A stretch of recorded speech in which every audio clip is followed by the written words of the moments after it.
ఉంది పలకరిపోతున్నారు అనమాట. ఆయన పేరు చూసారుగా ఎంత పెద్దగా ఉందో. సుబ్బారావు గారు మాట్లాడండి. రేవంత్ గారు.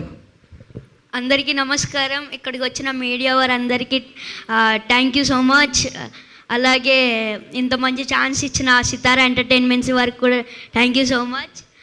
అలాగే నవీన్ అన్న ఇంత మంచి ఛాన్స్ ఇవ్వడం వల్ల చాలా మంచి క్యారెక్టర్ చేశాను. చాలా అంటే చాలా మంచి character. First half second half కూడా ఉంటుంది.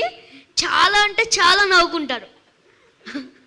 అలాగే మీను గారు నేను కాంబినేషన్లో కూడా ఒకటి చేశాం. అయితే అది చాలా చాలా చాలా ఫుల్ ఒక డాగ్ సీన్ ఒకటి ఉంటుంది. అది చాలా ఓకే. డాగ్ సీన్ వరకు ఓకే, పర్లేదు. అది ఏంటి అని చెప్పొద్దు. అంతే చెప్పలేదుగా. అయితే అలాగే ఈ జాన్ 14th రేపొద్దునే, జాన్ 14th అంటే రేపొద్దునే. అయితే మీరు జాన్ 14th వెళ్ళి సినిమా థియేటర్స్లో చూసి బాగా నవ్వుకుంటారని అనుకుంటున్నాను. Thank you so much. Thank you Revanth, thank you so much. Meenakshi గారిని మాట్లాడాల్సింది.